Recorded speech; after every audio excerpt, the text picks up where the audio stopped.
So my name is Mark Runco. I'm a career coach in the Office of Career Success in the College of Arts and Sciences. And we are bringing to you today the Life Beyond Degree, Film Studies and Moving Image Production. We have a great list of guests tonight that are from the college and from the department. So I'm really excited to get to them. So I'll try to get through my spiel here quick and fast for you all. So we can kind of get into the main event. But what I wanted to do was to go over what we're going to talk about tonight. So it is a Life Beyond Degree, Film Studies, Moving Image Production, and it's going to be really informal. So I know in my email to you all this afternoon, I asked you kind of all to bring a list of questions or some questions to ask our panelists. So hopefully you all did that and were able to think about what you want to know or what you're trying to learn. So I'm a career coach in the office. I've been in the office. I actually started right at the beginning of COVID. And so I've never really got a chance to work in the office yet with my peers or colleagues. Everything has been remote. So that's been really, really fascinating and interesting. But I've worked in career success or career services at different schools. And I've actually been working at Ohio State for 6 years now. So when I say I'm new to this office, but not new to this type of work, it's kind of what I mean.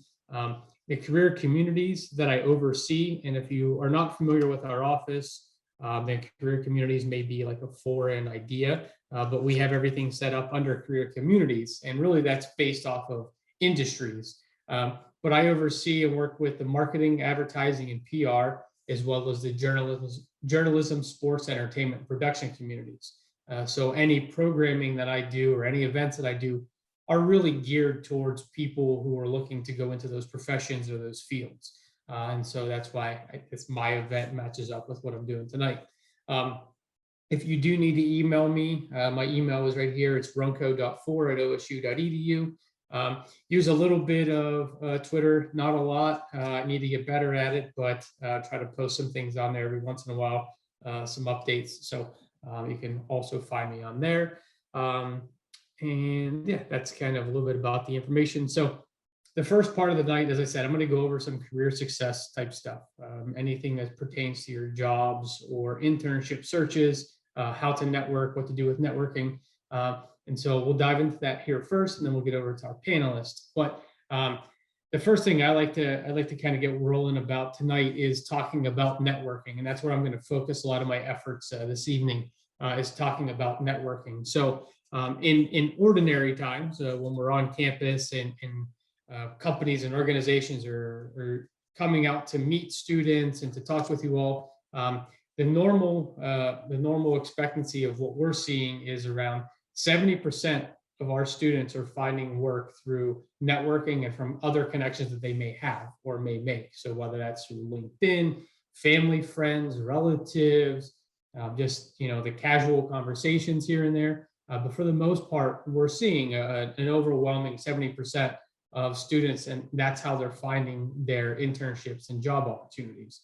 Job postings, websites, give us around 20%, and then on-campus recruiting is 10%, but I'd be willing to bet that even that 10% took a significant hit now because companies aren't able to do as much on-campus recruiting as possible. Our office has had to adapt, like all offices, in how we bring companies to students and organizations to students, and we have offered some virtual career fairs in different settings like that.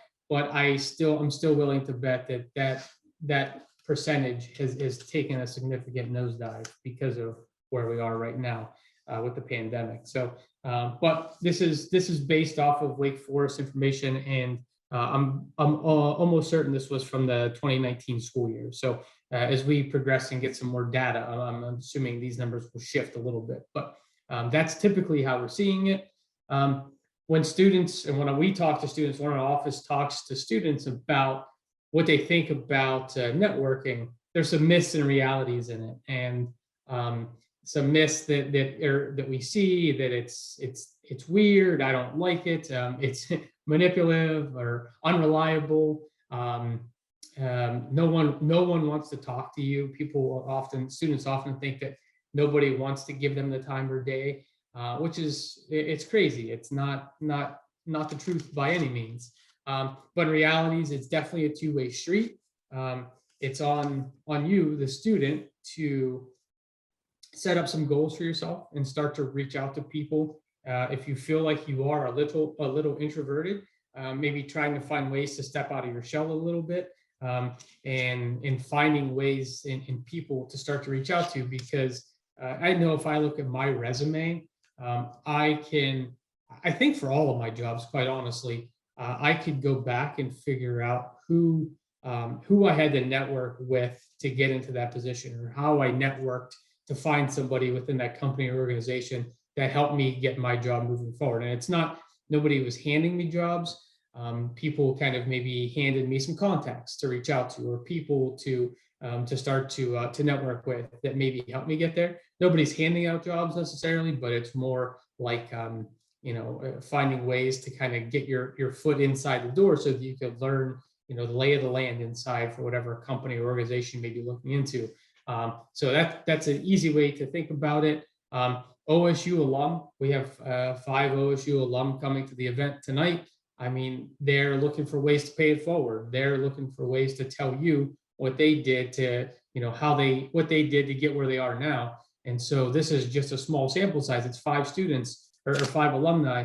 If you go on LinkedIn, there are close to 500,000 just people on LinkedIn. So it's kind of crazy when you think about it, but there's a lot of people out there that without you even knowing it, just because you went to OSU and you're both alumni or you're soon to be alumni, you guys have a lot in common. You have that unspoken bond. So that's definitely a reality in the process of networking. So networking allows you to practice some communication skills, and that's verbal or written. So that's chatting with people and striking up conversation, but that's also practicing your communication skills by reaching out to people on LinkedIn or sending somebody an email.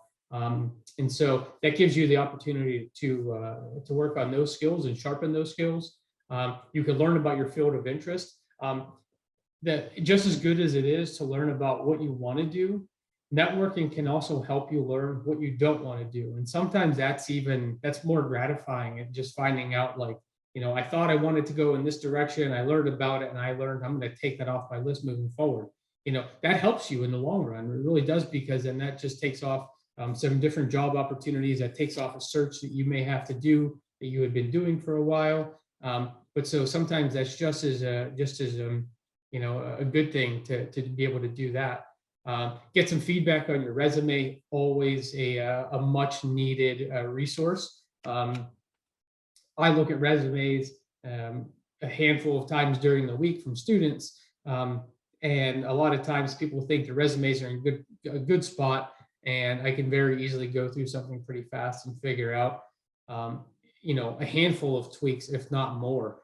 Maybe it's a total revamp. So getting some feedback from your resume is great to do while networking. And then it gives you some access to information from different companies, organizations, industries, professionals that you can use when you're job search. So maybe they tell you about different components of this industry that you maybe didn't even know about, and it can give you a heads up on something that you had no idea even existed. I can't tell you how many times our office has heard from students to where they learned about something that didn't even exist, and that ends up being their dream job. It's kind of crazy to think or conceptualize, but it definitely happens a good bit. So some of the FAQs that we have about networking, why does it work? Everybody knows somebody. If you go to anybody's LinkedIn profile, they probably have 50, 100, maybe 200, 300 different contacts. So they know a lot of people. Everybody knows somebody. And so when you can start networking, you can reach out to people and find some people that you didn't know before to learn more about their job, their industry. But that's why we kind of harp on it and stress it. We connect, or we contact a handful of people during every day. You talk to at least 15 to 25 people every day.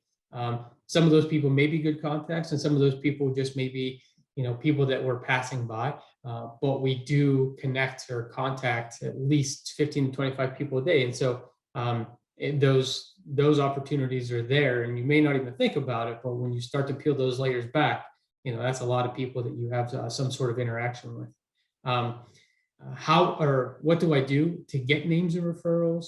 The biggest thing that you can do is start just chatting with people and just talking to people, and not be scared.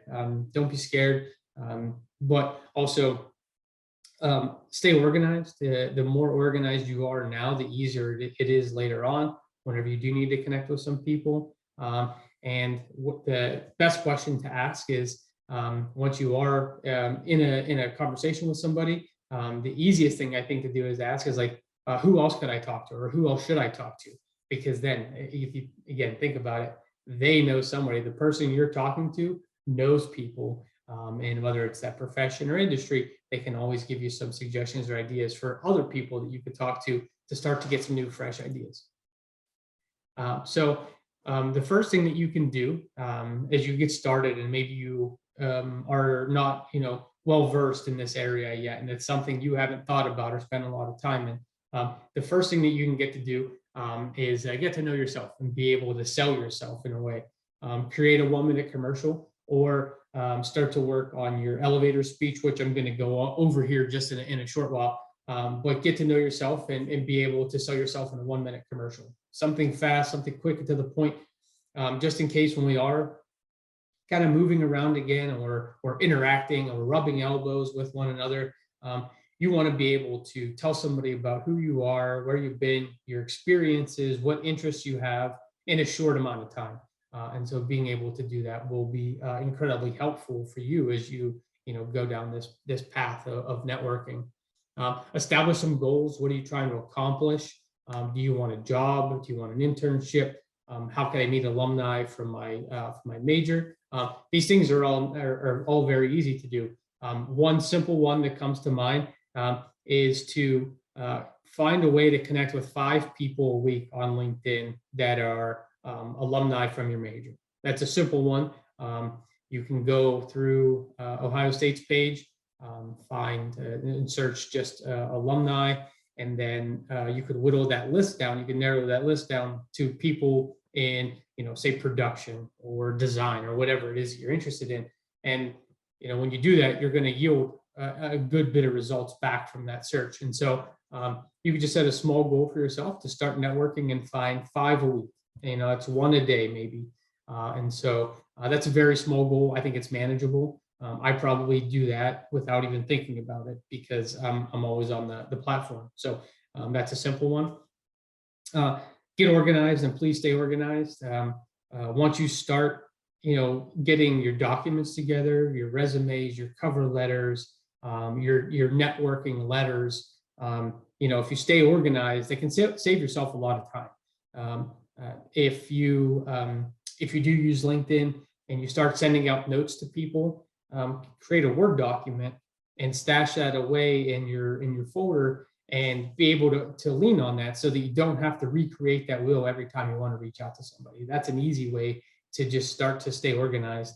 And you could save different variations of that letter in that one Word document. But really, at the end of the day, it's just going to save you time from having to retype that letter every single time you send out a connection request.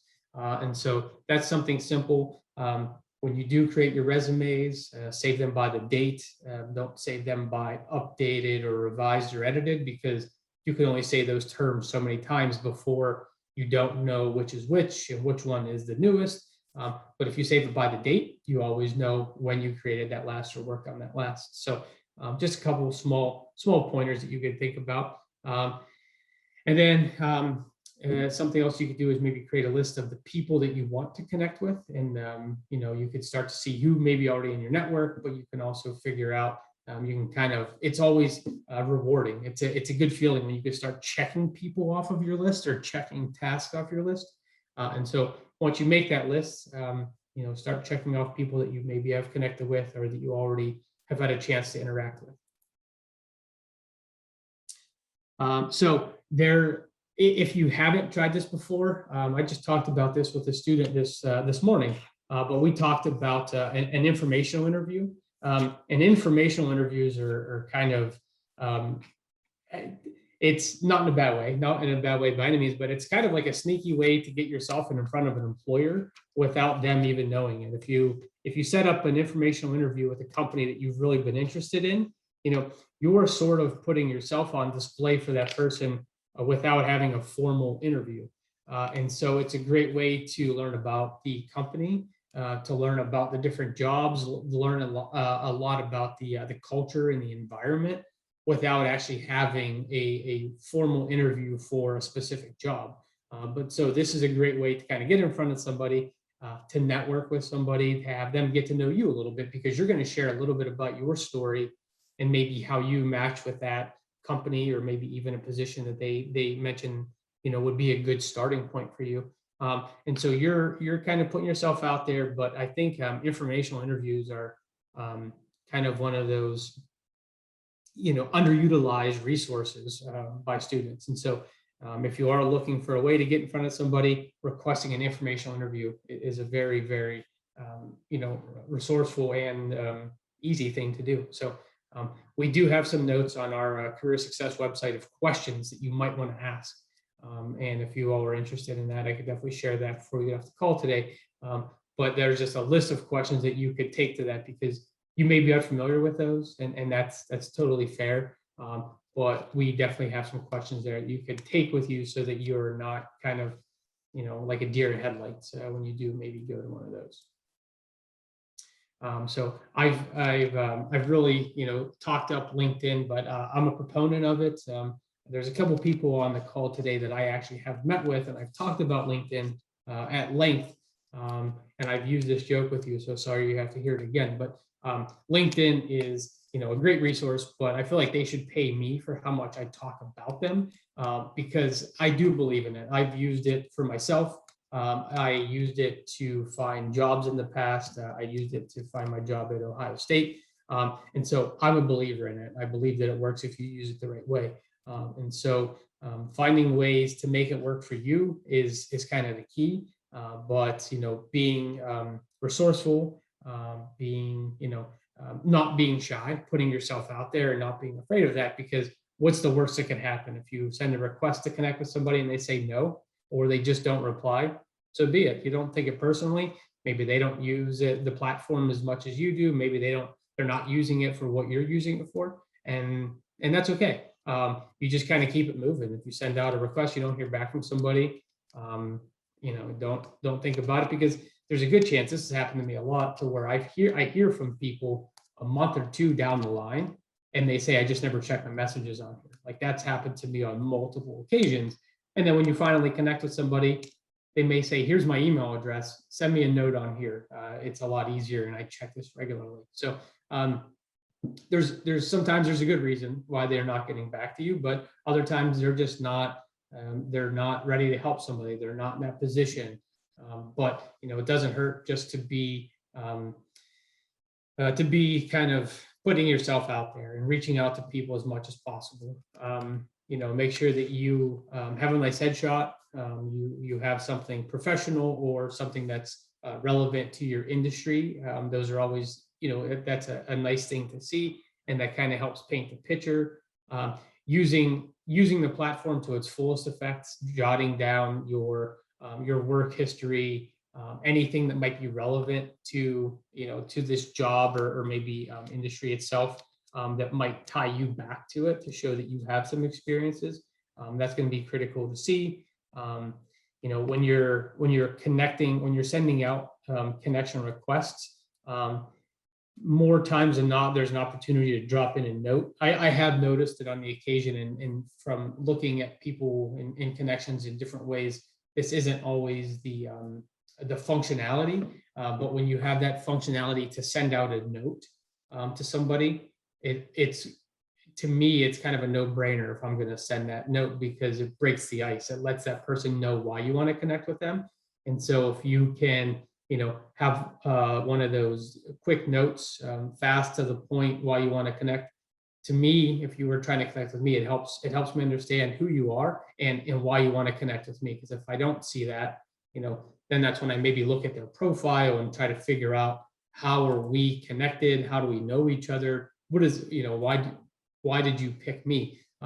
And so that's when it helps me out and try to figure out, what's kind of going on. So when you use that note, it just kind of it alleviates that guesswork. So there are industry connections you can follow in there. There's different leaders, there's different groups.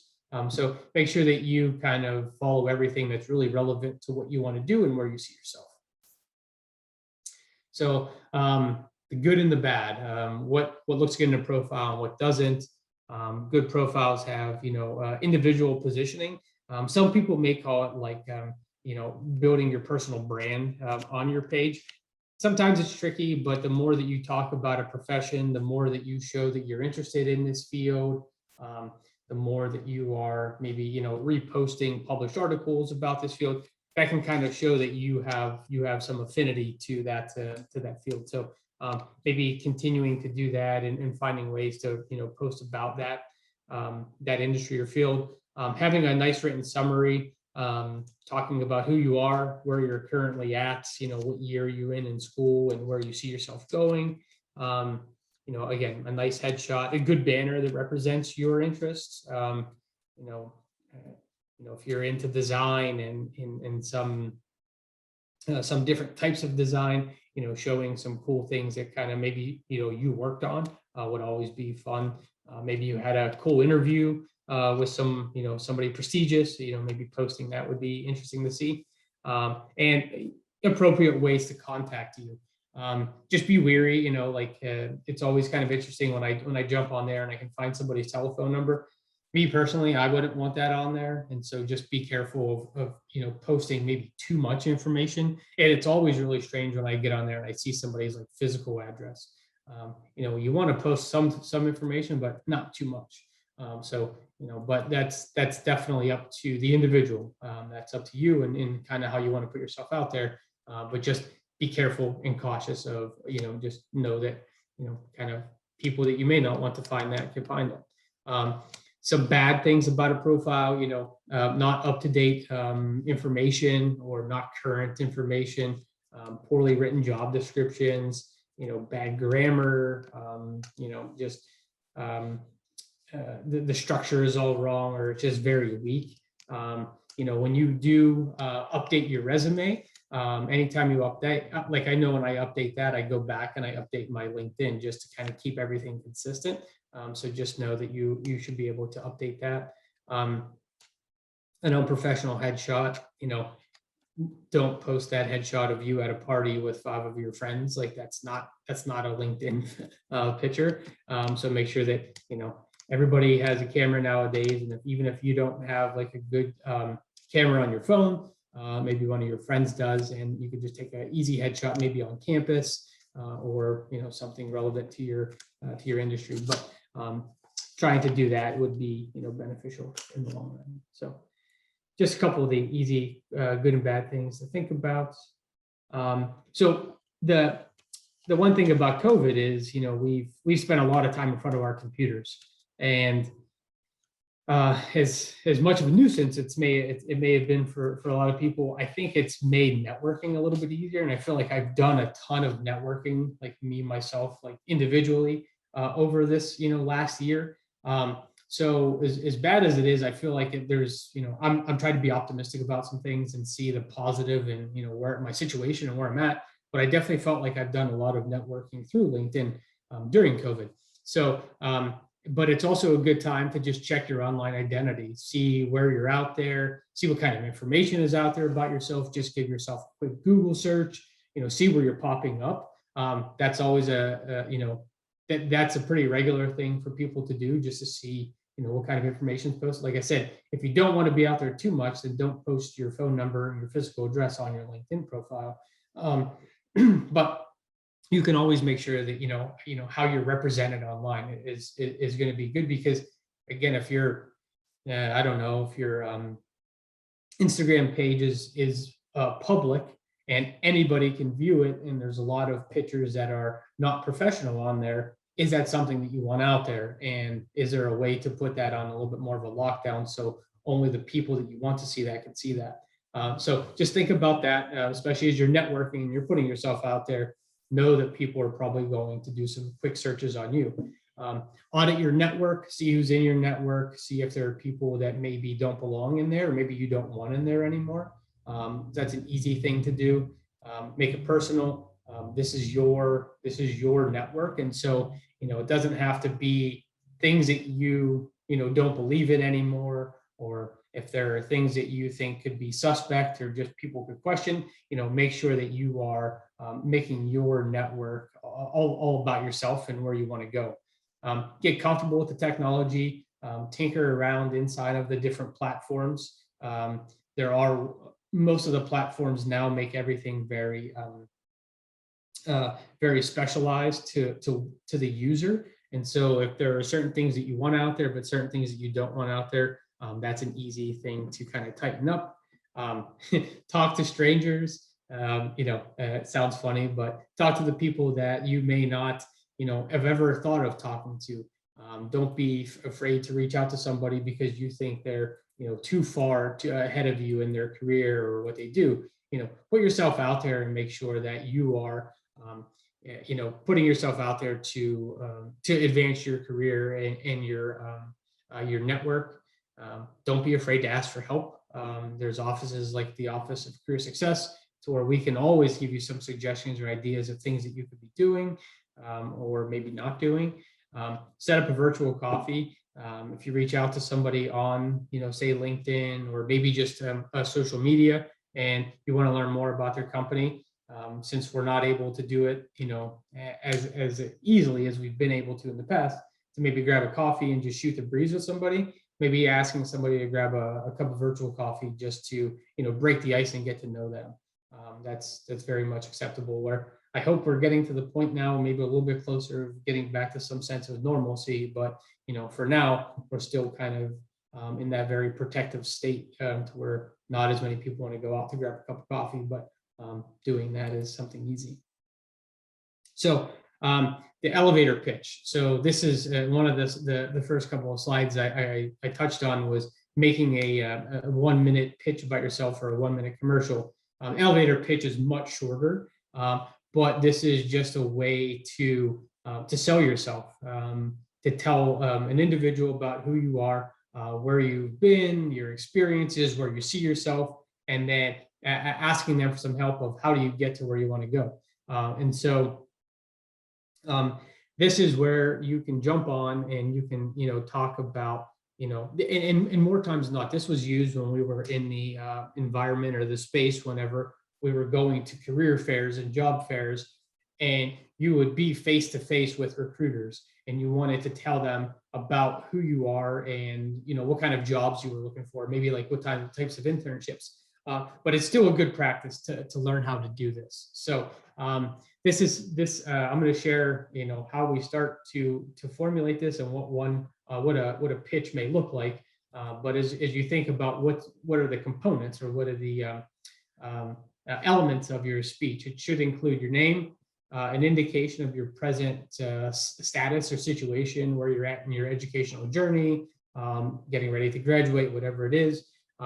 A quick overview of some of the skills or strengths you have, and emphasizing on any info that is directly in line with what that company is representing or who they are, and then a reference to a next step. So asking them for a little bit of help of, maybe they're not the person to talk to, but maybe that they can direct you to somebody who can help you. And so that's really what you're trying to do in an elevator pitch. So this next slide is an idea of what one may look like. So, hello, I'm Brutus Buckeye. I'm in my junior year at Ohio State. I'm studying communication with a focus on journalism. Last year, I wrote 3 articles for the Lantern.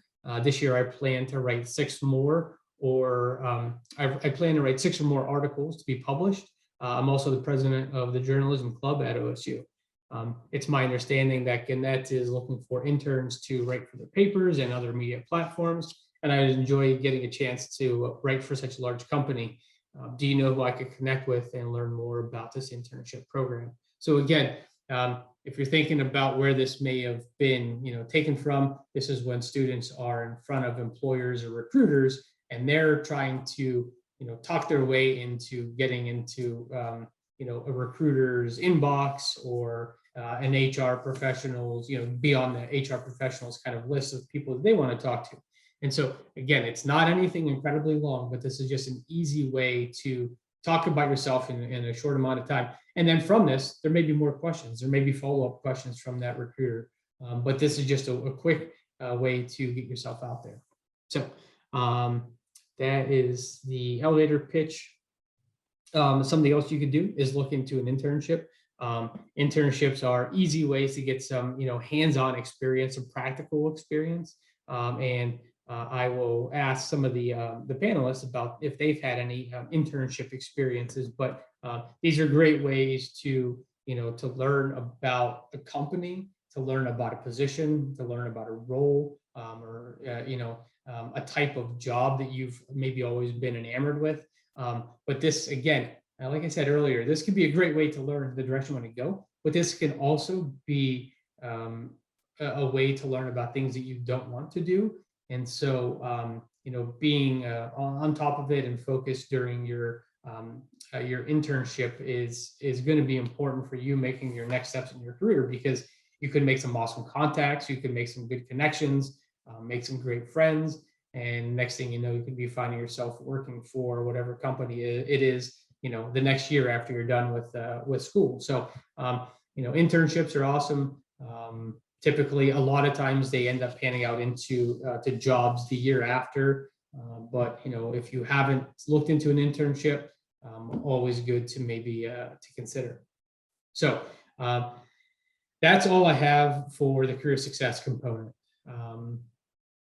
Does anybody have any quick questions about anything that I covered there? I know I kind of covered a lot of ground pretty fast. I talked fast, but does anybody have any questions I could help out with?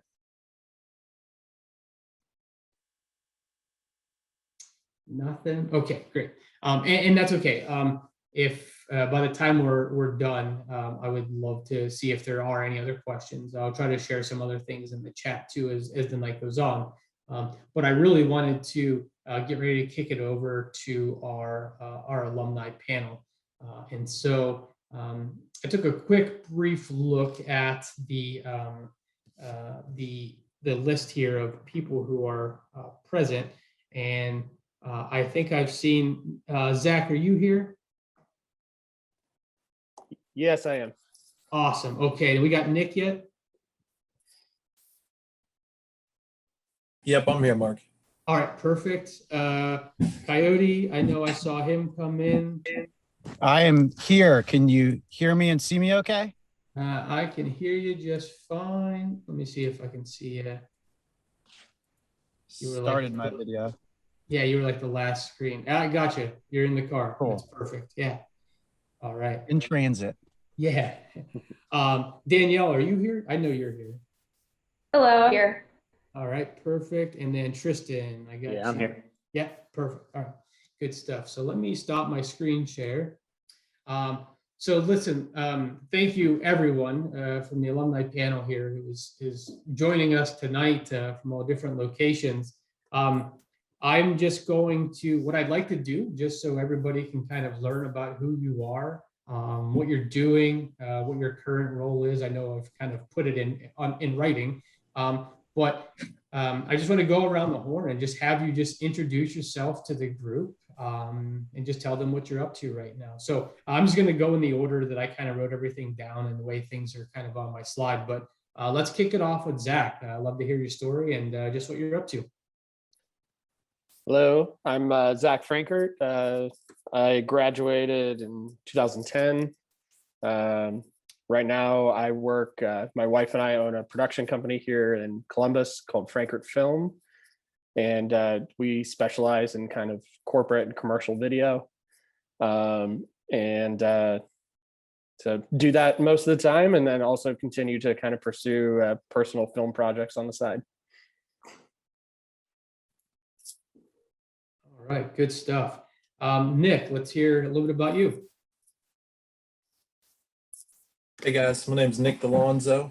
I went to Ohio State from 2012 to 17, did the whole 5-year thing with one degree in film and one in Stratcom. I did a lot of film and marketing stuff. I am currently in Atlanta, Georgia, working as a location manager and a location scout. So, I've worked pretty steadily since 2017. I moved down here in July, and then worked right up until the pandemic, and then took a little 7-month vacation that I didn't want.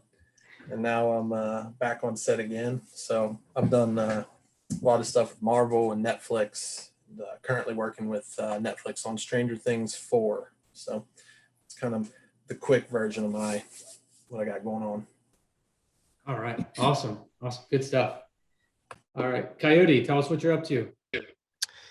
Hey guys, what's going on? I'm Coyote Peterson. I'm a host on the Brave Wilderness YouTube channel. I also have a series on Animal Planet called Brave the Wild. I graduated from Ohio State in the winter of 2005, and I created my own personalized study program in screenwriting, producing, and directing. And while I might be mostly in front of the camera now, at least publicly, a lot of my background really comes from being behind the camera. So I run I'm involved, I should say, in a lot of the business elements of running the Brave Wilderness brand. And if you watch YouTube and you're into animals at all, I'm sure you probably stumbled across my content.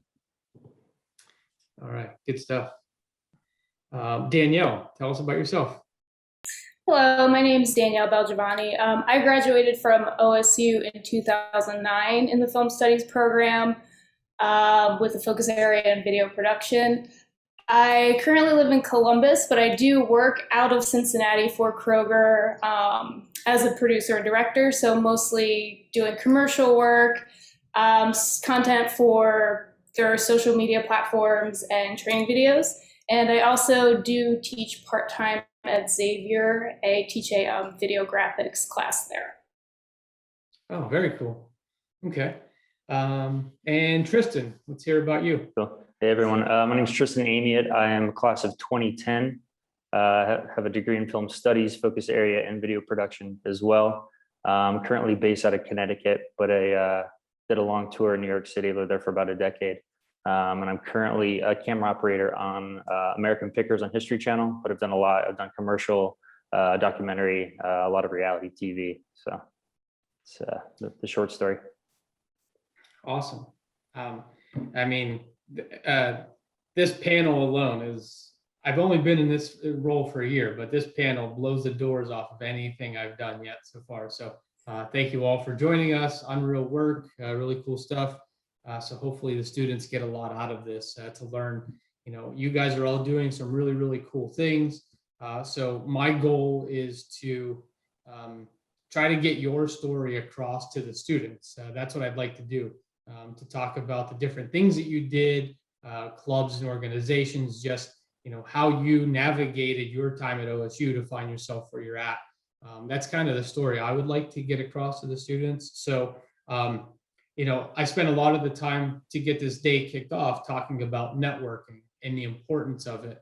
And so do any of the panelists have a really cool story about networking and how it maybe, if it didn't lead you to where you are right now, maybe how it led you to another cool job that you had along the way, to kind of show off the importance of why networking is so, important to students in this point in their career.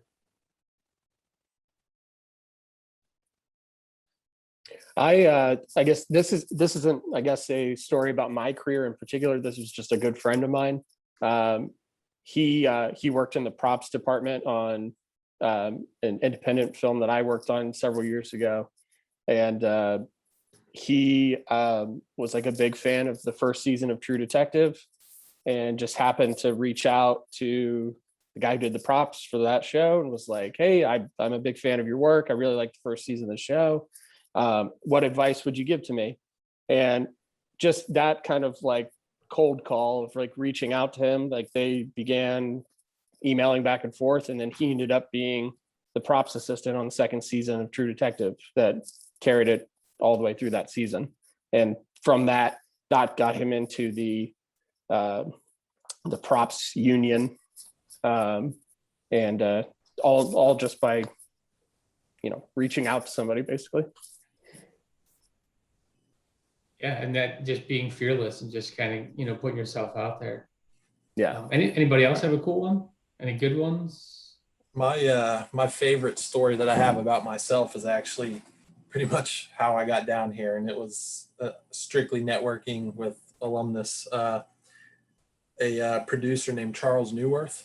I know, Mark, you may have run into his name somewhere, but produced Forrest Gump, my favorite film, Iron Man, Ferris Bueller's Day. The list goes on forever. And I met him when I was in LA on the LA Experience trip, which I hope is still going to come back later on, but that was in 2015. Yeah. And then I got to know him in 2017, was back in LA for a little conference when I was about to graduate, and just asked him, "You want to go out to breakfast?" He said, "Yes." We talked for about 2 hours, and he gave me a lot of great tips and advice. And at the end, it was more of like, what are your parting words? And his parting advice was, immerse yourself in it, go where it's at, and take chances. And I said, I'll take a chance on this right now. I graduate in May. If you need anybody, I'll be available. And he knew I was interested in the location department. He was really great friend with the location manager of Ant-Man and the Wasp. Was my first movie. And they called me 2 weeks later, gave me a shot. I've worked ever since. Love it. It's awesome. Okay. So, I think that's what it's all about. Anybody else have anything? Yeah, networking is super important. I'm a great example of that. All you need is one person, really. When I graduated, I had an internship and didn't pan out. And a friend of a friend of a friend, was a long link. She worked in reality television in New York, and she happened to be in Cincinnati, where I'm from, for Thanksgiving. And so I reached out to her on Facebook at the time, which was relatively new, and asked to see if she would meet up, and she did. 3 weeks later, I moved to New York, and I stayed on her couch, and she got me my first gig. And I clicked with the production manager from there, and that was it. It kind of took off from there. So. Yeah. Awesome. I got one I could chime in on real quick. For any of you students that are looking to get into the entertainment industry, the number one thing that they always say is just get yourself on as many sets as you possibly can. Any connections that you're able to make in the industry, start yourself at the lowest level if you need to. I think all of us that are on this call right now likely at some point probably wore that production assistant badge, and you may have to wear it on a number of different production opportunities.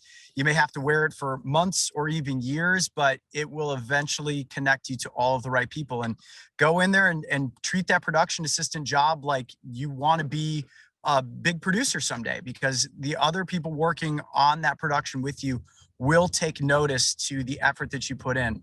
They say that production assistants are usually the least appreciated on a set, but they're actually, at the end of the day, probably the most important. So never underestimate the value of getting yourself onto a set just to begin with. When you said that, I don't know if you were able to see it, but everybody's head shook. Like, everybody was like, yes, I agree. So that resonates. Awesome. And again, that's just more me thinking about, how do we emphasize the importance of networking, and why does it mean so much? So thank you for sharing those stories. I want to see now, you all kind of do something a little bit similar, but you guys are actually all over the board in the different types of work that you all do. So I'd like to hear what's the best way for the students to prepare for a career in your field, or maybe what you're currently doing. Like, if they're aspiring to do X, Y, and Z, like how could they get into a position like where you're at right now? So has anybody got any good suggestions or good ideas of what they could do? When the time's right, I'd be happy to speak on behalf of, the YouTube and the digital world. I won't necessarily just jump straight in and say I'll go first, but when you guys are ready to talk about the digital experience, which I know a lot of you students are very much in touch with today, whether that's YouTube or TikTok or Facebook. So, let's go through some of the other entertainment industry things, and then I'll chime in on the digital side of things. Right. Yeah, I'll say, at least in the film industry, entertainment industry, being kind of based down here in Atlanta right now, we are in a wild state of every movie and TV show is being made here right now. And I mean, anyone that wants to start a film career as, can I call you just Coyote? Is that okay? I mean, I'm a big fan, so I want to. Oh yeah, no, absolutely, for sure. So coming down here right now and being a production assistant to start, it can happen right now, and it can get going. And we have a whole slew of new people that have never really worked on film sets, and I'm kind of doing my best to mentor alongside of this major production that's happening right now. So it's literally keeping an open mind and just keeping track of everything that you encounter, and just making a small mental note of what that means, because it comes up. I know that's very vague, but like, I'm tasked with such very strange things every day. And while working on Stranger Things, it's insane what they ask us to do and make the real world look like. And we have to figure out how to do that.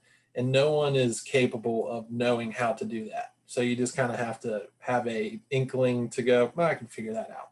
And I think that's like doubling down on that is a major thing. I would just add, I think since you are all in the middle of your college careers, I think for me, looking back, what I think was most helpful was to kind of jump into those classes that aren't required by your major, but are kind of adjacent to it, to pick up some hard skills.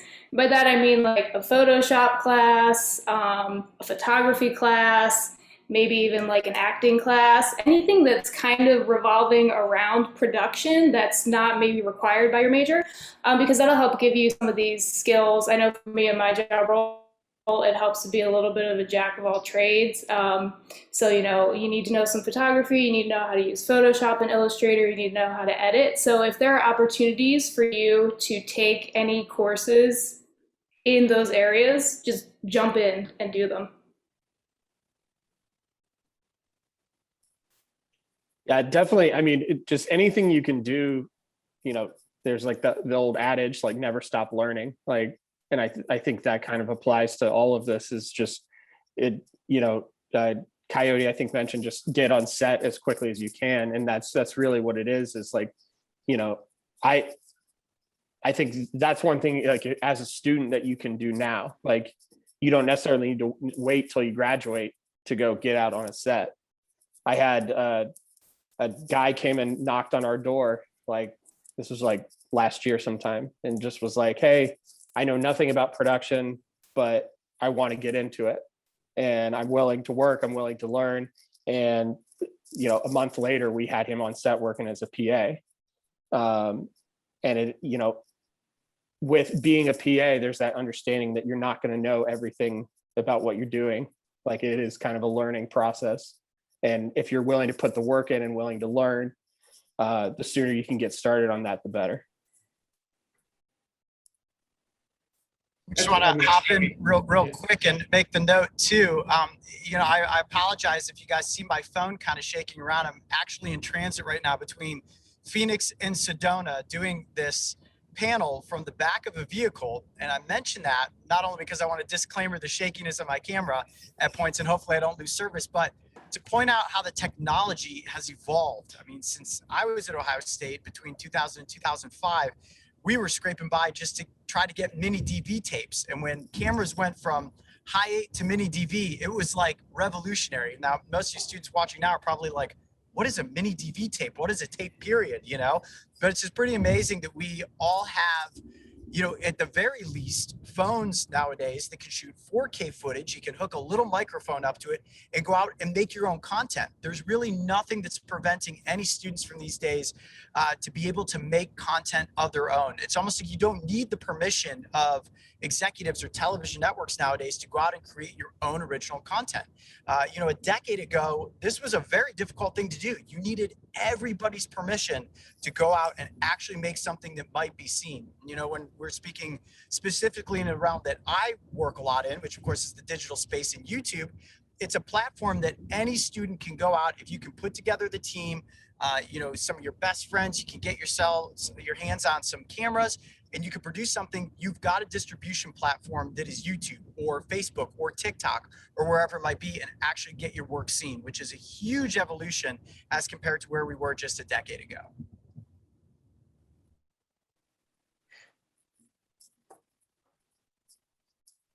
The tape thing, to think about the tapes, like I did not do many like production things, but I did marketing. My focus was communications and public relations, and I did a lot of video work. And to move over to Video 8, that's so funny that you talk about it, because I could see it. I visualized it when you said it. So that's funny. Awesome. I mean, I think it's all good advice. Any other parting shots before we change gears just a little bit, or just move on? I just want to say, I agree with Zach full-heartedly. I mean, you don't need a degree to get on set to be a PA. And not only is it a great way to learn different roles on a set, but it's a great way to network.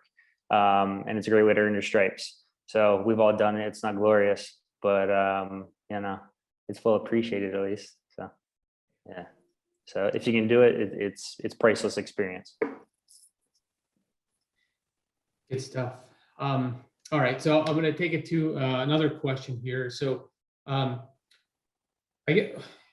since you guys are all doing some different things, it's going to be, I think this may be a little bit different, but it could be the same too. But what kind of technology do you use on a day-to-day basis in your current role or in your current tasks? And which tech tools were you able to learn on the job versus the ones that you need to know before you get started in the position? So like, what are you using now? What kind of tools are you using now? But then what are some things that students should learn now so that when they get to their job, it's a little bit easier? That's a great question, Mark. Because as Coyote just said, it's pretty much interchangeable with like what the high quality stuff was of the past to now we have it in our pocket. So every day I have the iPhone, the 12 Pro Max, which is like, so I can do everything with that, the wide frame stuff as well. I location scout with a Sony A7S II. It's my favorite camera. But you don't need it, just your iPhone. I use a lot of like just all the digital services and stuff like that. But as Danielle said about doing, all the programs, Photoshop is definitely essential. I'm making maps for productions and stuff like that. So just having an eye for the technical side of like, because it's always changing. We've had so many new things pop up with Netflix too, that we've had to like, the way that we're taking courses and everything has become digital. Netflix allows no paper. So that's been a thing where we're scanning everything, nothing too crazy, but just always changing. But the iPhone does it all.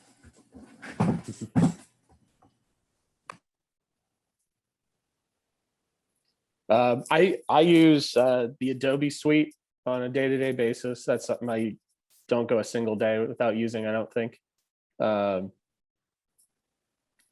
Premiere, Photoshop, After Effects, like all of that stuff is, it seems most of the people that I work with tend to use that. So I think that's a good skill to have all around. Some people use Final Cut, and I did that for a little bit, but I haven't seen that as much. In our line of work specifically right now, we use everything from Red cameras right down to iPhones. And for any of you out there that are looking to start making content, but you don't have the budget to get a Red camera or some of the new Sony stuff, just working your own budget with your iPhone or with a GoPro can do such amazing things. I mean, the evolution that these cameras have gone through in just the past few years has really put the ability for a lot of students and the younger generation to be able to make a quality content that is just light years beyond even where it was 2 to 3 years ago. So don't worry about what your budget necessarily is. Use your camera to the best of its ability. Story is always going to be first. So if you've got a good story that you're trying to tell, don't worry about how good the quality is of your camera. I mean, a great example of that is if any of you have ever seen or remember, I'm sure some of the older students or everybody else on this panel certainly knows the Blair Witch Project, which was one of the biggest box office successes in cinema history. And considering the fact that it was made on a micro budget, I don't even know if you could call it a micro budget. I think it was like $30,000. Again, it was the story that drove how compelling the piece of work was. So don't let a budget ever limit you. The technology that exists today gives you pretty much every opportunity that you need to get a good story out there. Yeah, I'm just going to echo what was just said pretty much. I mean, we use for commercial stuff, we're shooting on Red. But you know, most days we're going out with like an A7R to shoot stuff as well. And then not a day goes by that I'm not using the Adobe Creative Cloud suite of different things. It's mostly Photoshop, After Effects, and Premiere are the three main ones that we're working in. But I mean, really, every day I think those are the ones we're using.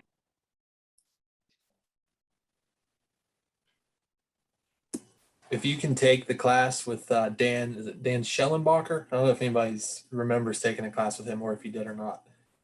Take that class at Ohio State. I hope he's still there. But that taught me Premiere, and I use it. I think about him every day when I use it. All right.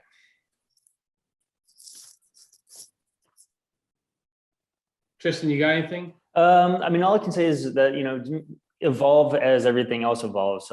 Believe it or not, on the show I work on, we still actually use tape. We are, self-proclaimed dinosaurs. It's a very rare breed. And there's a specific reason we do that. But if I work on another show, it's not the case. So you have to be versatile and realize that every set's going to be different. So make sure you're well rounded. But at the end of the day, you know, if you know one Sony menu, they're all the same, more or less. So that helps as well. But really just kind of be ready to roll with the punches as they present themselves technologically. And you'll learn that it'll come naturally. It may not seem that way, but it does. So. All right. It's fun stuff. And I think that helps the students kind of see like what they may be working in, what they may be feeling, you know, pretty comfortable in, but also if they're deficient in anything, things that they could start working on now as they evolve their, you know, their educational journey, maybe what they could take later on in life. So that was great info. Thank you guys. All right. So another question here is, actually, maybe I'll see if the students have anything. I know I asked a couple. Do any of the students, do you guys have anything? I don't want to just keep on asking questions, but has anybody got anything? I just wanted to ask, since you guys like emphasize the importance of like production assistant roles, how do you go about finding them? Because I know I've looked at like the Ohio like film board and the Georgia film board just because I've been looking at potentially going to Atlanta someday, but I noticed there wasn't a lot of things there in terms of like production assistant roles, and so I don't know if there's like a specific place to look for that or if it's comes back to that networking thing. Tell you what's working best is if you go on find a project you're interested in or a person or any department, go on IMDb and then track down who those people are, verse yourself in like who, you know, what a location manager versus supervising location manager or the key grip versus, you know, all of these weird things that like, you know, that we see and some people don't even know the difference, but find them on LinkedIn, find them somewhere and send a message and say, do you need somebody? Because right now they do need people. So it can be as simple as just finding the name of a person of a department or, you know, something like that. I think that's the most practical one because I've seen that listings online sometimes are just like basically a trash can for resumes where like reaching out and as like Mark was saying, you know, actually going, hey, here I am is much better. Yeah, I totally agree. I mean, making something personal and email something that is way better. There are groups on social media, Facebook, things like that, but it's just like, you know, it's a very dog eat dog kind of world. So you have one opportunity and 500 people trying to get it. So if you can find someone and really have a one-on-one interaction with them, I mean, you're already ahead of the game. Yeah, I don't know. I use Facebook quite a bit for that kind of stuff. Like I know there's Mid Ohio Film Group, and when I lived out in California, there was one for LA film groups as well. And there's a lot of trash that gets posted on there too. I will say there's a lot of people that want basically you to come out and work 14 hours for free. And that's up to you to decide whether you want to do that or not. But as he said, it's very much about, you have to be very flexible, like, because it typically is the first person who calls on those kind of jobs is the one who gets it. And like a lot of times it's last minute where it's like, 9 o'clock at night on a Tuesday and they want you on set at 6 a.m. the next morning. So being able to keep checking those things and then also being able to be flexible, that will help you get work if you don't have those like personal connections.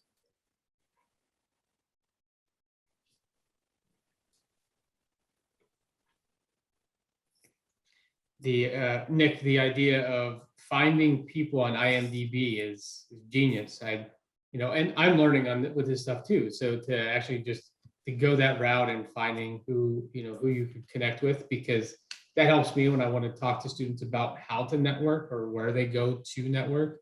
That helps me kind of, and I can point students in that direction moving forward. So you definitely just helped me with maybe, just giving me a new idea. So thanks for that. For sure. And there's some people that don't care about IMDb. I'm someone that's kind of my like resume that I can very quickly be like, hey, I am reputable, But as Zach was saying, there's a Facebook group.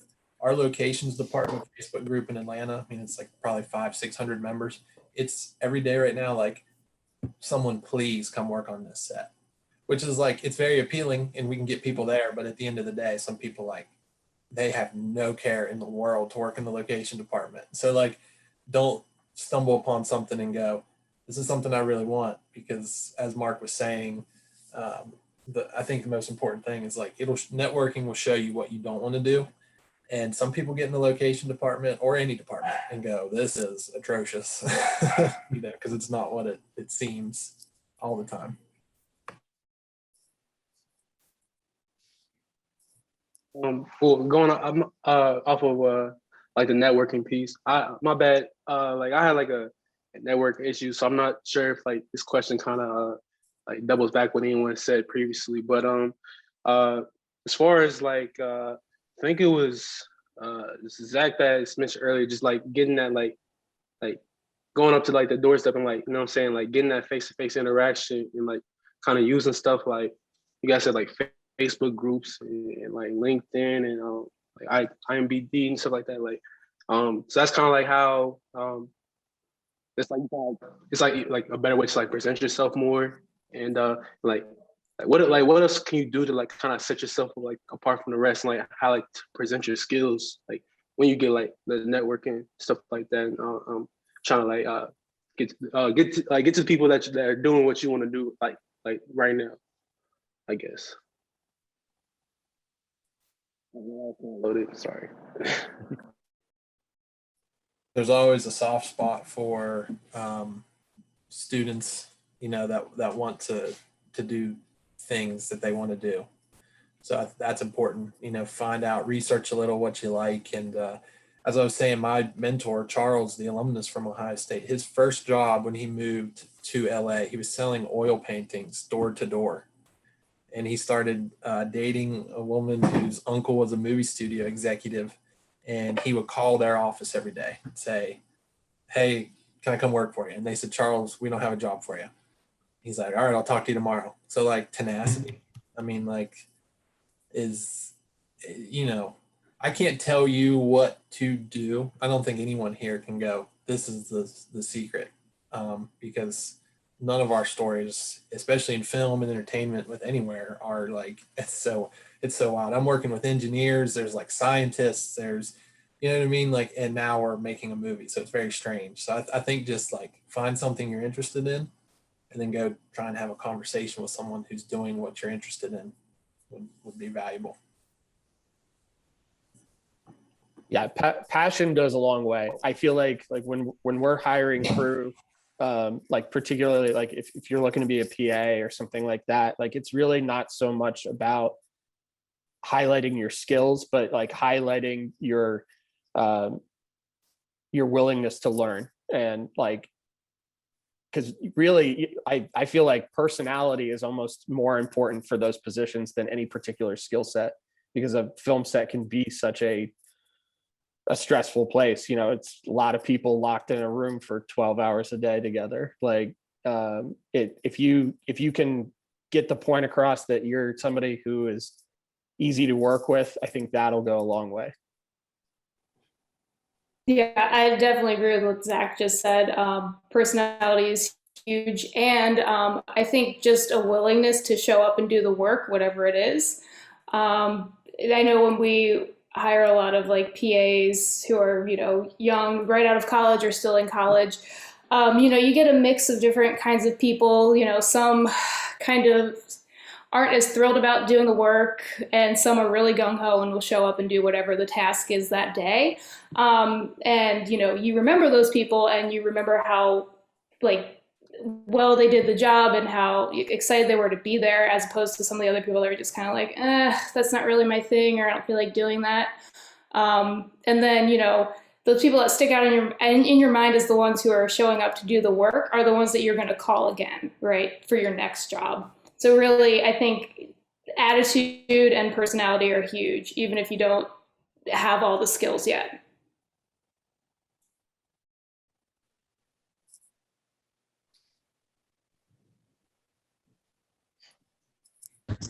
One other thing that I'll throw in, hopefully you guys can hear me okay, is that, you know, when it comes to Brave Wilderness, my company, when we're hiring new people, obviously we work in a realm that's slightly different than a movie studio or a TV studio, but we're always looking for people that we call predators, producers, directors, and editors. Because if you understand how to bring people together on a set or on a location, you know how to direct them, but you also know how to put together the project at the end of the day.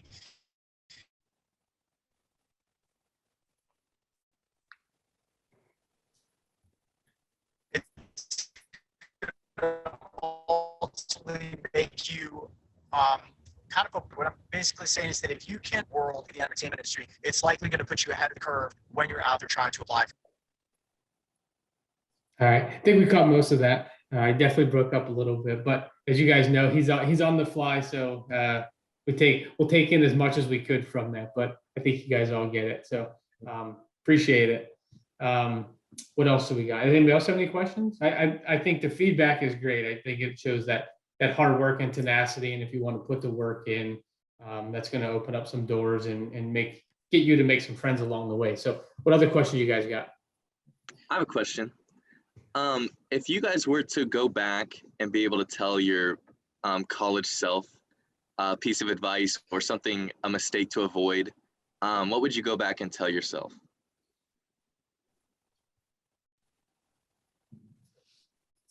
Don't overthink it. Just go do it. Simple, right? Sounds way too simple. I guess it's easier to do when you're not in the moment anymore. I think when you're in it, it's hard to not overanalyze everything. So yeah. But I think you're definitely right on that. Would say don't underestimate the power of a story. I feel like someone famous has probably already said that somewhere, but like it's so valuable. I mean, stories are like, they creep into who you are at work. They creep into, you know what I mean? It's like someone likes to be around you. If you can tell a story, we're making stories, we're creating them, you know, it's just very important.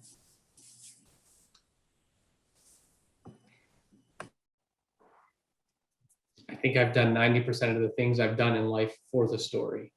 So that makes sense.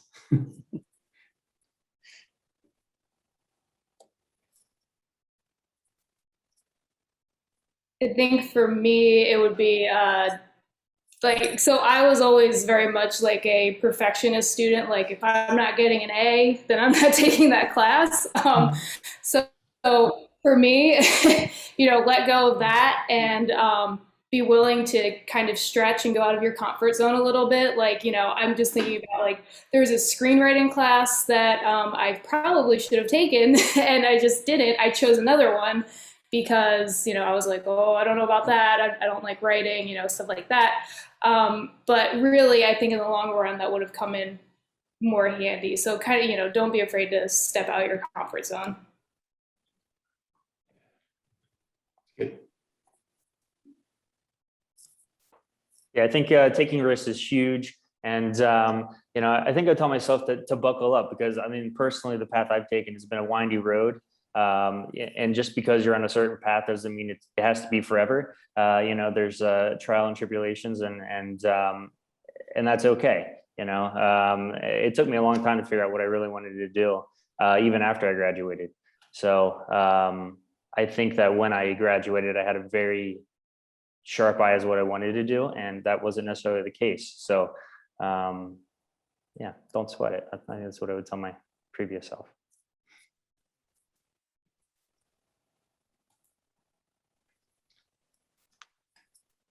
Good stuff. Any more questions? Yeah, I have a question regarding that winding road, Tristan, and anybody else too.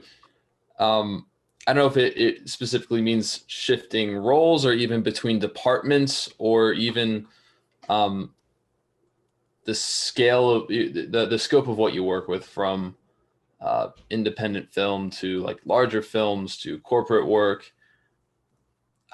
How has your journey shifted? And how did those shifts occur, I guess, or because I definitely am still trying to know where I want to go. Sure, absolutely. When I first started, I did a lot of commercials, and that was fine. But it was a lot of long days and a lot of hurry up and wait. Doing a lot but not doing anything, and that's fine. A lot of people like that, but it wasn't for me. So I ended up getting into reality, and that was a better fit for me. And I ended up traveling more. But I was a production assistant for like 5 years, which I did. It was quite the trek. And a lot of it was tough, and a lot was doc. It varied. It was, it seemed like every 3 days I was working on a different production. And that's kind of what I mean about a winding road. It was just like, I didn't know what to expect, which is great because it makes you well versed. But it took me a long time to realize. I talked to a sound mixer, actually, of all people, and he was like, "Oh, do you want to get into sound?" I was like, "Well, no." He's like, "Well, why not?" I was like, "Well, that's a great question." And I realized that's when I wanted to get into camera. And then I started to kind of hang out with ACs more often. And but it was a long road to that. It took 6-7 years to get that way. And sometimes the course can be much quicker than that. But again, there's no right or wrong way to do it. So. Yeah, I agree with that 100%. Like the first film I ever worked on, like when they were posting jobs for it, I was really wanting to get into directing. And so they had a job listing for like the director's assistant, not assistant director, director's assistant. And I really wanted to get that job just to like see what a director's day-to-day is like. And I didn't get that job, but they ended up putting me in the camera department because that's what type of movie it was. It was very like, oh, you can do any of these jobs. But from that, like that ended up being like a huge learning experience for me. And I ended up working in the camera department for like 3 or 4 years after that. And you learn so much about how a set is run from being near the camera all day long. And that was something that was like terrifying to me at the time, and like was something that I didn't really think I wanted to do, but I think it ended up being like one of the most helpful things that I ever experienced in that sort of like work history.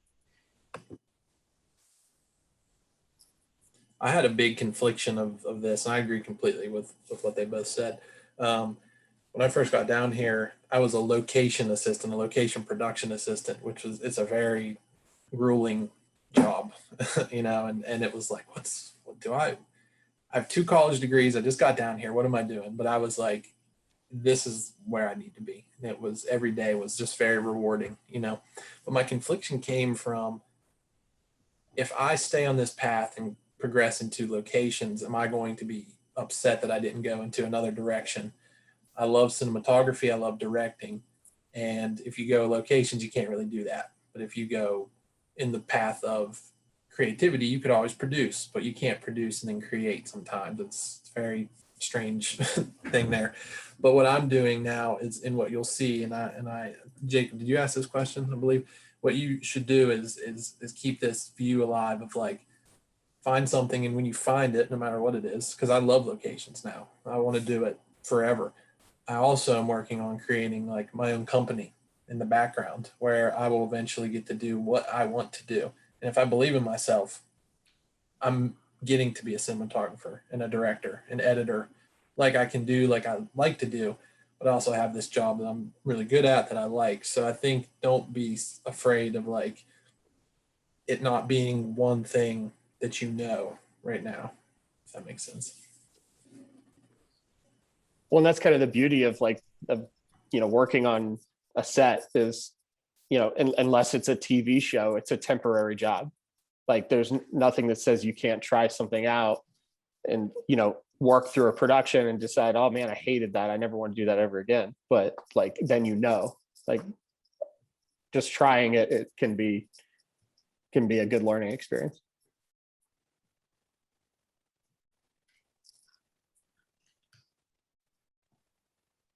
Awesome. Some good feedback from a pretty. Thank you guys. Thank you for those answers. Pretty seasoned group here. Anybody else? I have a question. Yeah. So, when you're first getting into this field, is it bad to be looking for like specific roles? Like I know there was a lot of talk about just getting yourself on set, and like being a production assistant is a good like first job to have or something like that. But I know for me personally, I want to be a screenwriter. So I'm wondering if I should be looking for writing jobs, or if just having a broader experience is more important to start off with.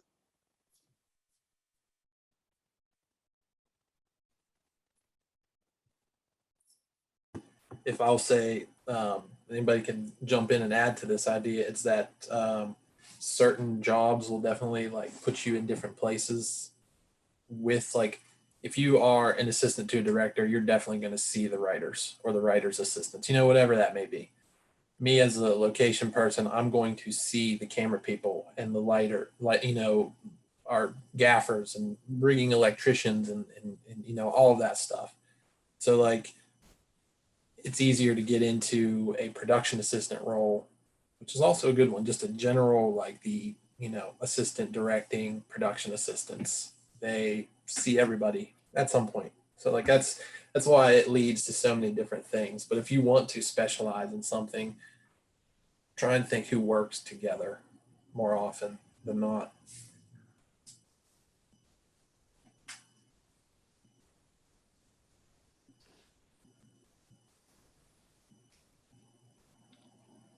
Yeah, I mean, and I guess, the beauty of like being wanting to get into writing is the best thing you can do is just keep writing and just get better at that. And, any time that you spend on set or just even getting to know other people in the filmmaking realm is going to help you in your writing career eventually, because sooner or later you're going to have to show that script to somebody.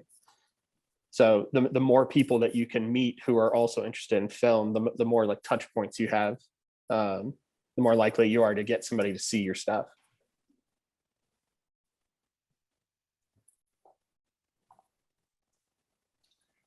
That's Nick. It's a good idea of getting to know all the people in that area and maybe trying to get to know them maybe at the more entry level type jobs first, whatever department that is, and then kind of moving up from there. That's kind of an interesting way to look at it.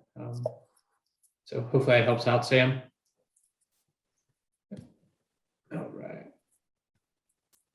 All right. So what else do we got? Any other questions?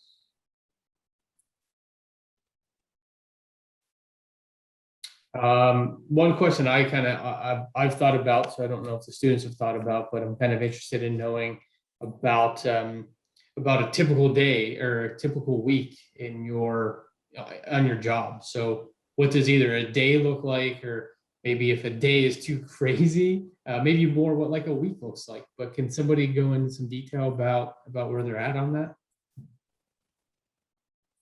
I'm gonna guess everyone's gonna say not a single day is exactly the same and not typical, but I think for me, so since I'm doing more producing and directing, for me, like a week might look like pre-production planning for a shoot that's coming up. So that might be trying to cast if I need actors for a commercial, and filling those other job roles. Like, do I need, since we work with food a lot, I need like food stylists and set decorators and things like that. So, making sure that all that crew is lined up, getting that kind of production schedule aligned.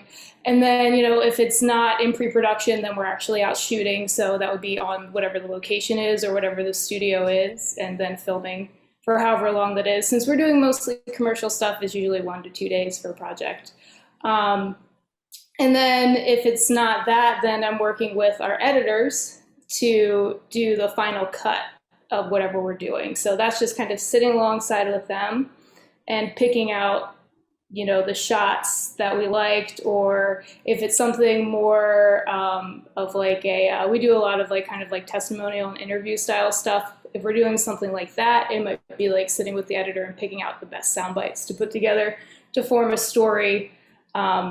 So, I mean, those are like the main things. And then sometimes, we're doing like still photography, and that kind of runs the same with like, like getting a food stylist and getting the right crew in there to shoot beautiful food shots, and then going back and editing the photos and, putting them through Photoshop and making them look, really nice and high end. So it all, it kind of runs all over the place day to day.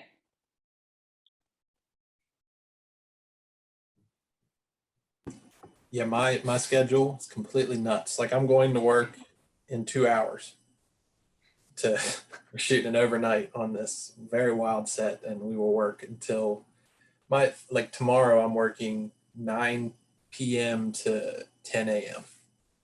So that'll be a rough one. So I've had to, do that. But my day to day, it changes every single day. So like I started 9 a.m. Monday to 9 p.m. Friday. So that's quite a split week there.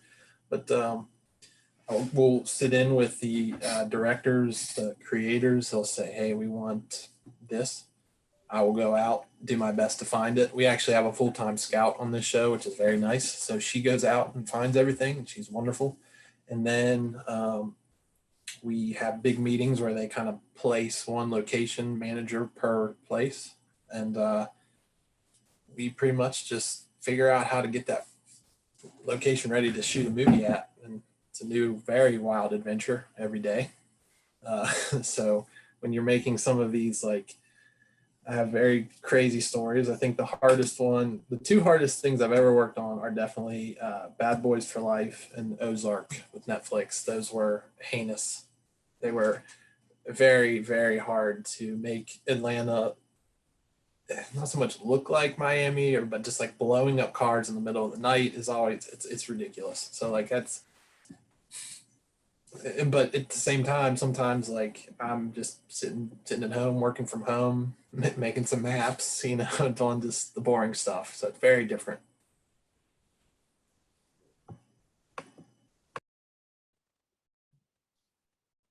So my schedule is pretty chaotic as well. I work typically it's 16 days a month straight through, and I travel based in Connecticut, but I never actually work in Connecticut. We were just in the Carolinas.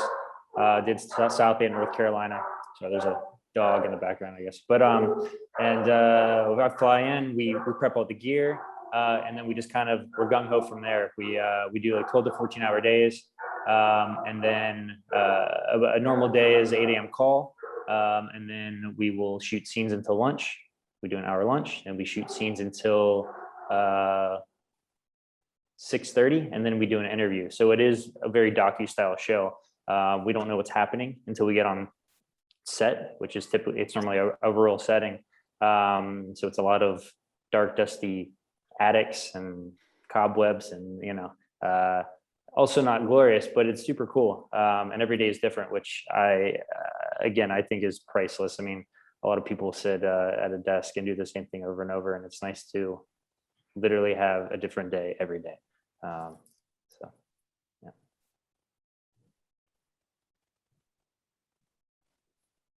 Yeah, my days, the cliche, yeah, and no day is the same for me. Especially like, owning a business, it's like I kind of wear a lot of hats, so to speak. And so, like today, for instance, we had a phone call first thing this morning with a prospective client about a new project. So we had a phone call with them and then kind of talked for an hour after that about pre-production. From that, I went into editing a different project that we're working on. And then we're getting ready to go to Missouri in a couple of days for a shoot for Bob Evans. And so we had to rent gear for that and plan out what hotels we were going to stay in and things like that. So it's and tomorrow will be completely different. It's like, but I kind of take things as I try to plan my days as best as I can, but I also kind of know that that plan will probably get thrown out at some point. It's Murphy's law. Like if it can go wrong, it will go wrong, right? Yes. Yeah. Absolutely. Yeah. Awesome. Anybody else? Was there anybody else who didn't go? I know we've lost Coyote. He's out. So I was looking forward to hearing about his days. They have to be ridiculous. Yeah. It was a bummer to lose him, but like, well, 8 a.m. I have my coffee and my first steak bite. Yeah, it was definitely a bummer to lose him, to hear about what his days would be like. But your guys' stories are really cool. Again, it's very similar, but it's you guys are coming at it from all different angles, and I think that that really can help out the students and hear it. So I guess just if the students, do you guys have any more questions? I have one more, but I can save it. But anybody else have anything after hearing more and more about this kind of industry and profession?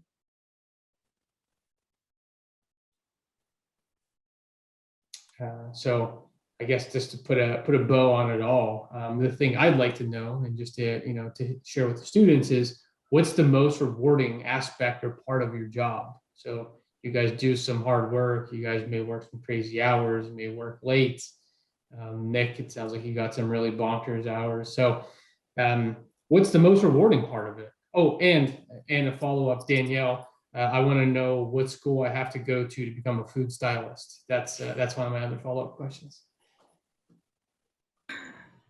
Oh man, I think so. Food stylists, the ones that I've worked with have all been chefs by trade, that have kind of gone down that path of also, I think like, so in our world we have like food stylist chefs that we work with that kind of came about it as like, they were working in kitchens and things like that. And then they started just kind of like, like, I think through networking mostly, like, like there's this whole other world that goes along with just the world of like the kitchen. So then they, start to become involved in that. And like, it's really cool to see them at work because they are doing a lot of stuff that is like kind of like photography tricks.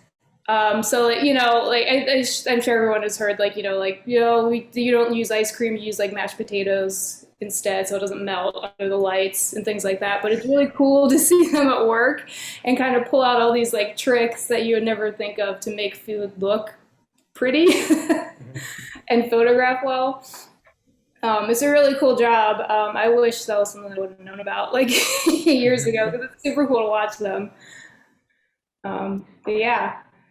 And then I think one of the most rewarding parts of the job, I think, is that you actually get to do something creative and actually make something most days.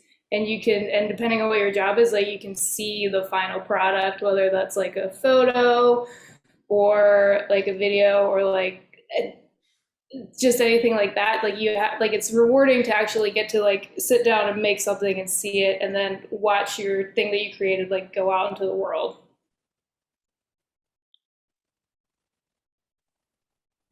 Good stuff. Yeah. Oh, good. Yeah, as I say, I remember there was a show like years back of where they show like the tricks of like food stylists, and they would show like how they made stuff. It was very interesting, but that's kind of what I was thinking of when you use like mashed potatoes for ice cream and stuff like that. So sorry, totally unrelated. Nick, go ahead. Yeah, I mean, I was gonna say, Danielle, you probably see some very interesting stuff like that. I mean, we just imagine when they need a rattlesnake or something on set, and we're like, Coyote probably would be good with that too. But like, you know what I mean? There's literally like such a thing for everybody, which is really cool. That everybody's really passionate about. That's my favorite thing. It's rewarding because like when I was a little kid, I wanted to make movies. Like there's some videos of me with my dad, like big VHS camera, and I didn't think it could be a real thing to do necessarily because I'm from a very poor town in Ohio. So it was very cool to, like, I went to Ohio State and started studying to be an athletic trainer. And I lasted half a semester. I was like, this is the worst thing I've ever done in my life, you know? So it was parent and family weekend, the Northwestern game, 2012, that they came down and I went, I'm going into film. And they were like, do it. So it's been rewarding to like get to work in film. So like the reward is the journey, very corny, but that's kind of what is like, and it's really put me into some really, like, I've met the coolest of people. I've got to, you know, I've gotten to be friends and conversational with heroes of mine. Like I worked on Bad Boys, Will Smith and I like became fast friends, and like that's just unrealistic. You know what I mean? Like even if it's only for a few months, that is such a cool thing that like pays off. And you know, with everybody that's here, even Tristan, I love American Pickers. You know what I mean? So like it's so cool to be able to to be amongst that and to just follow your passions. You know, that's all. That's what everybody should be doing because it'll work out.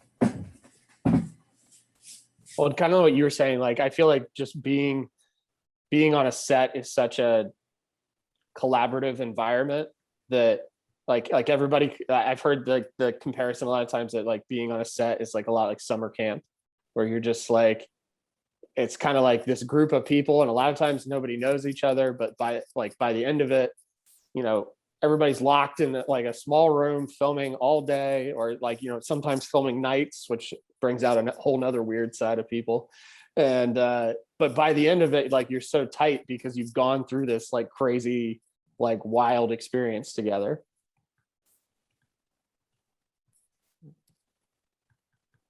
I'm a firm believer that if you love what you do, your job, your work, it doesn't feel like work.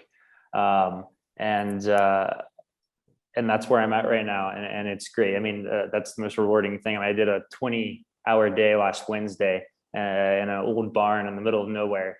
And I'm also fortunate enough, I've worked with the same 14 people for the last 5 years, which is quite rare for a crew, but it just feels like we're hanging out and we're telling a story, and that's it. And yeah, it was a long day, but all right, whatever, you know, you get through it and you're kind of like a family. And to get to that point, it's pretty awesome.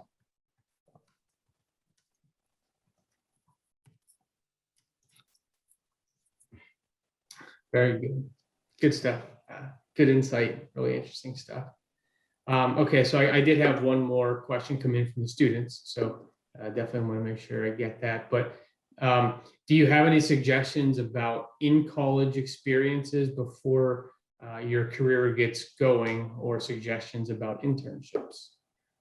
So maybe some suggestions about things they could do while they're in school before they're, kind of like minds are made up maybe, or anything that they can maybe look into for internships to maybe start to get that experience as they start to develop in their careers.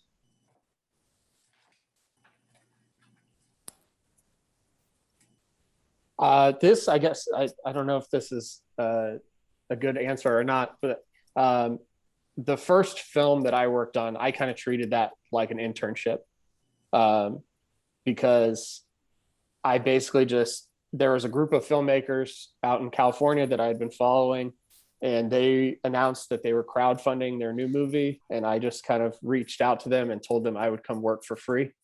And was only supposed to be there for like 6 weeks. And then that turned into 4 months. And in that time, I met my wife and business partner, and like, but just getting out there and getting the experience. And like I kind of called it an internship because I'm like, what is an internship except pretty much working for free in exchange for hopefully some knowledge. Resume builder. Yes, absolutely. And through that, I got to be on set with like some B-list celebrities, I guess. And I got to see like how like a major film set was run. And, there was days where we had, 90 crew members and a stunt team fighting and, stuff like that. And it was like a cool side of things that I had never seen before. So in terms of internships, I'm probably starting to sound like a broken record up here, but just get on set, like just see how it's done. Because the more that you can see how it's done and the more you can learn, the more work you'll get from that. So like for me, it was a 6-week job, but for you, it could just be, getting on a set over the weekend, like when you don't have class or over summer break or something like that. So when I was in undergrad, I'd be surprised if this is still around anymore. There was a student-run club called Real Buckeye Productions, and basically what we would do, and any of you guys can do this and start up your own club right now if you wanted to. So basically they would meet, I think like once a month, and we would just come up with our own short films to shoot, and you would create the crew based off of other members of the club and what their interests were. So like, if there were some screenwriters, they would write the short film script, and then whoever was interested in like being on camera crew would sign up for that. If you want to do producer roles, you sign up for that. If you want to be like art department stuff, you would sign up for that. And then we would just like shoot it on the weekends. And for like a short film, you can get it done pretty quickly. As long as you have enough planning, and that's something that you could do right now. And then it gets you that, it is all student run, so it's not the same as like being on a professional set, but then you're creating your own set, and you get a idea of what those different job roles are, and you have a finished product at the end of it too. And if it's something good, you could try and send it to some film festivals or other, on campus film stuff that's going on. Like it's a really quick, easy way to kind of really get your hands in and, get some on-set experience in Ohio, in Columbus. Yeah, I second that. I was, let's see, what's some clubs I was in? The Film and Video Society, Ohio Union Television. I don't know if they've changed a bit, but we did exactly that. My best experience at Ohio State was the OUAB, Ohio Union Activities Board. I eventually worked my way up to be the co-director of marketing there, and the 12 people, the 11 others that I know from there in the executive board are like the most gifted humans I've ever seen. There's like 3 doctors, there's 2 talent agents, one owns a brewery in Colorado, like one's a creative director at Netflix already. And it's just like, my path just swung into those 11 people, so getting clubs, just meet everybody. Mark has really done a great job of like what networking means. I think that's the most important thing, but like network with, just get friends, because everybody's there. Like college is a beautiful place where everybody's like really putting in the effort to get to the next step, because you can just bypass college, but if you want to be there mostly. So just find people around you and do some cool stuff.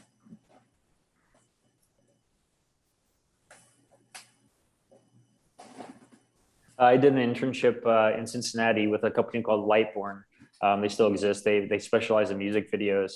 But if you haven't done an internship yet and you need one, I'd be willing to guess they would give you one. They do like essentially a boot camp where they hire, I think it was like 7 interns every 4 weeks. So in and out. And I learned a lot in those 4 weeks. I did something different every day. I did a green screen commercial for Healthy Choice with a giant air balloon.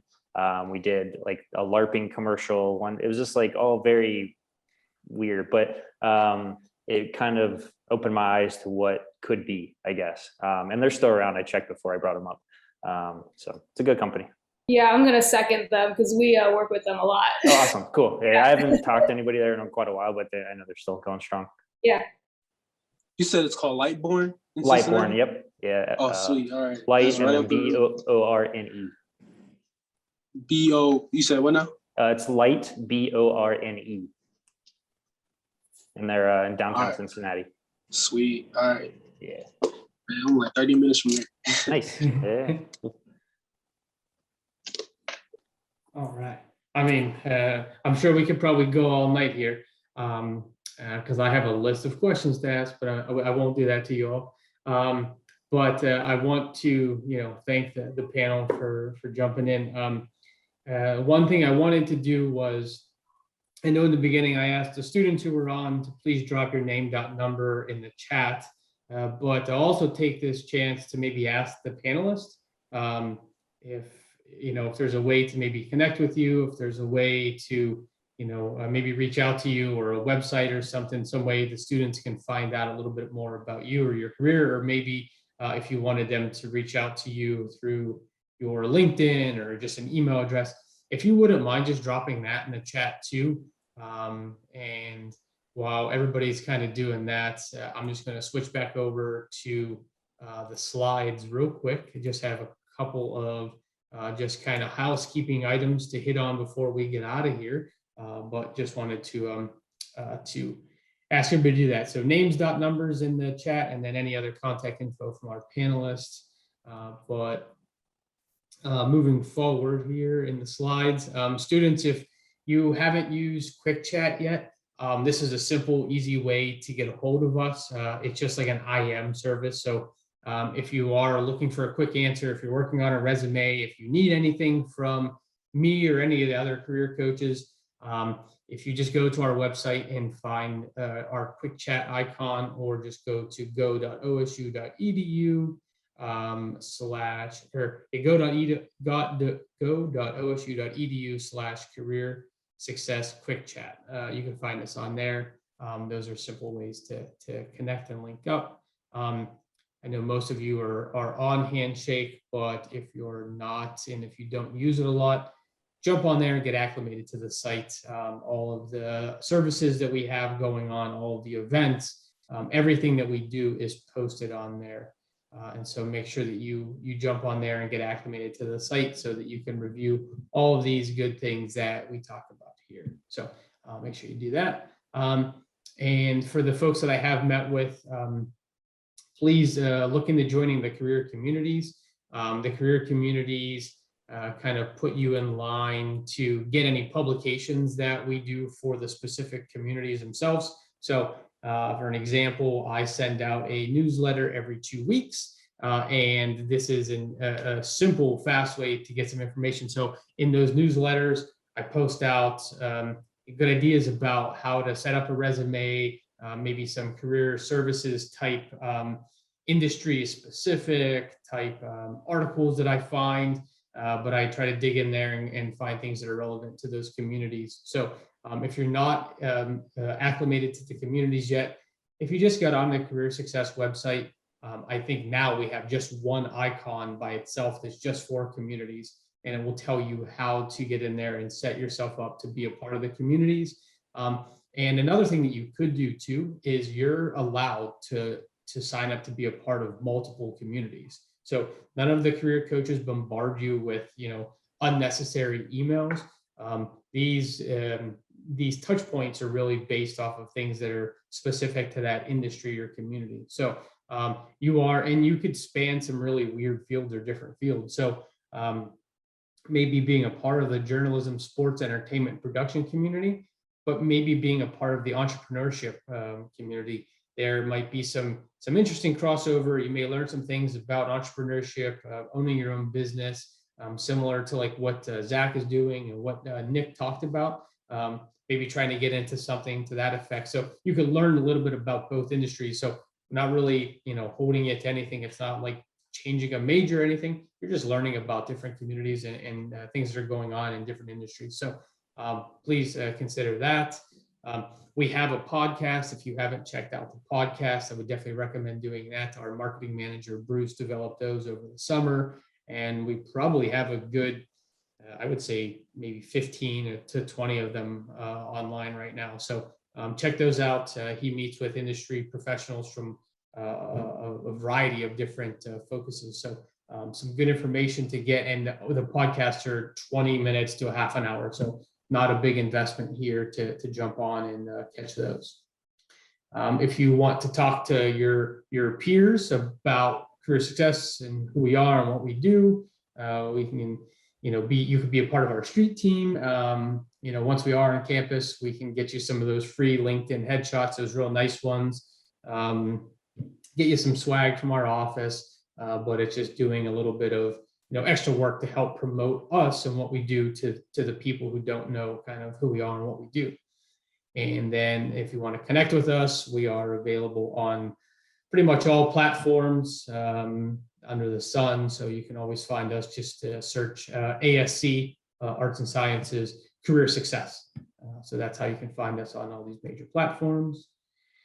We also have a graduating class impact report, kind of giving you an idea. If you've never seen one of these things, they're pretty interesting, but it really shows it'll show you where our students are as far as if they're working, if they went to grad school, how long it took them to graduate. But these impact reports are actually really kind of fascinating to dive into. So you can find these on our website, go.osu.edu, Student Impact Report. And my last one is just ways to connect with us. So I'll drop my email in the chat. If you lose this, or if you can't find it and you can't find your way back to the Career Success website, have no fear. We have a pretty basic and ordinary email address, asccareer@osu.edu. If you send something there, it'll get into the appropriate coach's hands so that we can get you what you need or answer any questions you have. And that is it for me and my slides. So any other last questions before we wrap it up? I know we spent a lot of time on the phone or on this call together today, but just so much gratitude to the alumni panelists. Thank you so much. You shared some great stories, some great insight about where you're at now and how to get there and your job. So thank you so much for that. But students, any last things before we get out of here?